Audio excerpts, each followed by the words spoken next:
my name is Christine Hall, and my student number is 808-389-002, and this is part 3 of scenario 2 role play for my unit on provide, subject, access, and classify material. So hello Brad, thanks for meeting with me today. Hi Christine, it's my pleasure. I wanted to go over with you today on the report that you had me do on the change from the Library of Congress classification to the Dewey Decimal System classification here in our library. Okay. So as you know, our Library of Congress classification is a system that uses numbers and letters to identify a resource within the library, and that all that human knowledge is divided into 21 main classes that are identified by a letter of the alphabet. And then those are divided into subclasses that uses also other letters, and then it keeps being divided using letters and numbers.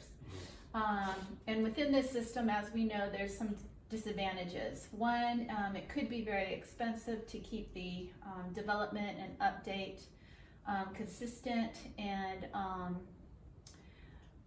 that's one of the disadvantages, but also that there's not a lot of libraries that use that system, so there's no sharing of information, so that's also a disadvantage.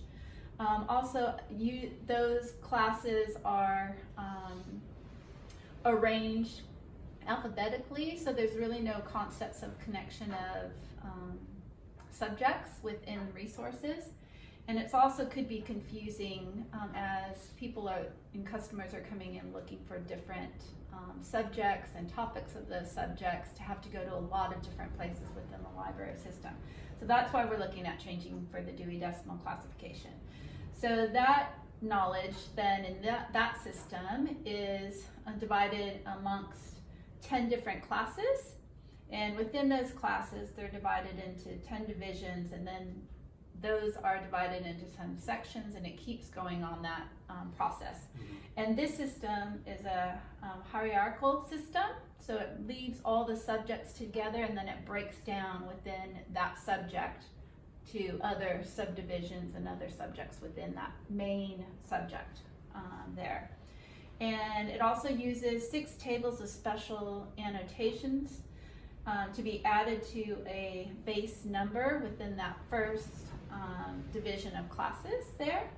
And for that, in those tables, we use those tables mostly for complex, more complex numbers and resources that we need to add there. It also uses close and broad classification subjects, so you can narrow it or have it broader in that case. It accommodates for new subjects added to the classification system. And the big benefit is that there's a lot of Australian libraries that use the same system. So if we need to, if we have questions, we can access other libraries, get that information, or we can share information together within that whole system.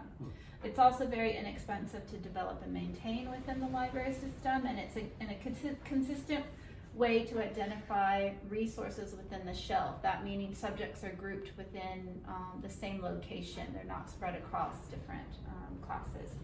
And also, in a sense, then makes it easier for the customer to access those resources. Secondly, our resources we needed within this system. What do we need to implement it within our library? There's lots of different resources that we can use to help aid us in this transition and implementing this. We, for one, need those tables to distinguish different numbers so we can build our Dewey Decimal numbers. So there's those 6 tables have special annotations to add it to base numbers and a main topic, and are for those more complex numbers. Each table is indexed with a letter T, a number, and a dash. And in those, there's different headings for each table, and I have them listed within my report. Also, we would need those the Library of Congress free-floating subdivision guidelines, and this is required because it's an authorized subject heading and not created for an aspect of the main topic. So if we have to divide that main topic, there's different points. There's the main topic when we get a resource and we find out what it's about. It's the main topic, and then we have an aspect of whatever they're asking for within that topic. And then there's also the time, if there's any time, time of that time frame. Yeah, time frame of that resource, and then also a place. So they can break that down when looking and building those complex numbers, if we look at it that way. So we need those free-floating subdivision tables to do that. Also, there's the Web Dewey. It is a non-digital version of the Dewey Decimal System, which helps us take those authorized free-floating subdivisions, and then also Library of Congress authorities, which gives us the preferred names, subject headings for that Dewey Decimal System to find those numbers out for us. We also have the Dewey blog for the Dewey Decimal System, current and updated news. We have resources, and there you can also share information with other professionals within our library and information network.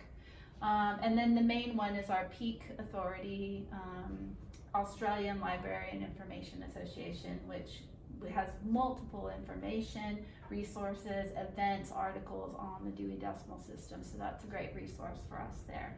And then third, I want to go over the impacts of the Dewey Decimal and classification on the library and our customers. So in order to do this, it would impact our library management system. We'd have to develop classification system within our library catalog. The LMS will be under construction during this change, either partially or completely, depending on what we need to do. It'll also impact our staff. The staff would have to update library policies, processing policies, and guidelines for those Dewey Decimal numbers, so that will have to be developed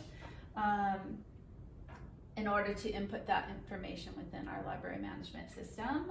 We would also need to reclassify, catalog, and process all resources that need a Dewey Decimal System, which would probably be our nonfiction section, complete section.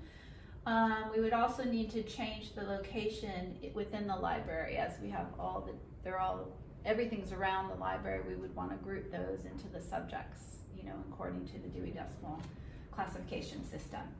And so it will also impact customers by restricting their access to collections while this is all happening and being implemented, both physically and throughout the location of the library. And this could possibly cause confusion to our users for not knowing where resources are located while the process is ongoing and after it's finished. So there would need to be some sort of teaching or classes or workshops, or printing out some sort of how-tos of how to navigate our system again, and with the new Dewey Decimal System.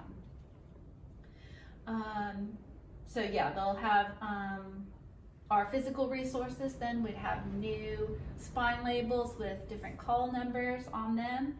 So that'll be different that the customer would see and maybe be confused on. So we'll have to support them as much as we can in that system. Yeah.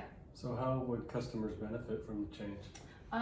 Yes, they would actually benefit greatly. So all nonfiction resources will be grouped together in their subjects, so that in that case, as users and customers come in, they'll be able to, after accessing our catalog and finding the Dewey Decimal number, they'll be able to go to that specific area within our library on the shelf to know that that topic or that main subject is going to be in that area, so they don't have to wander throughout the library.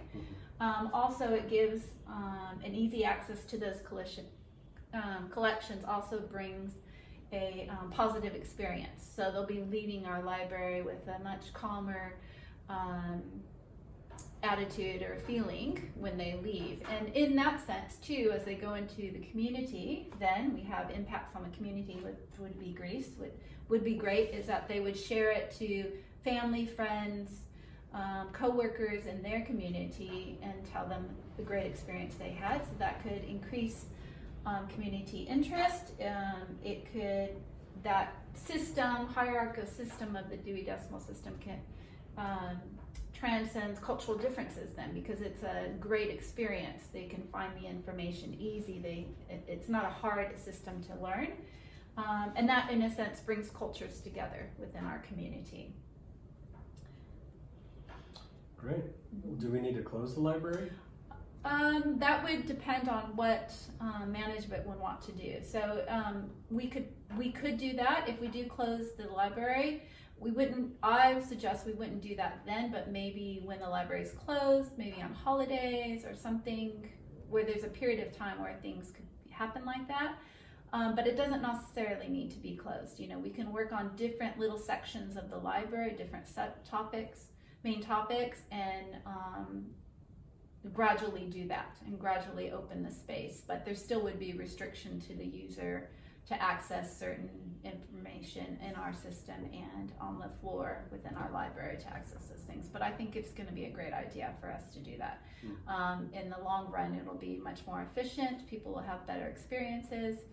It's just an easier system to use, and even shared in the community, but also with other libraries. So, Great. yeah.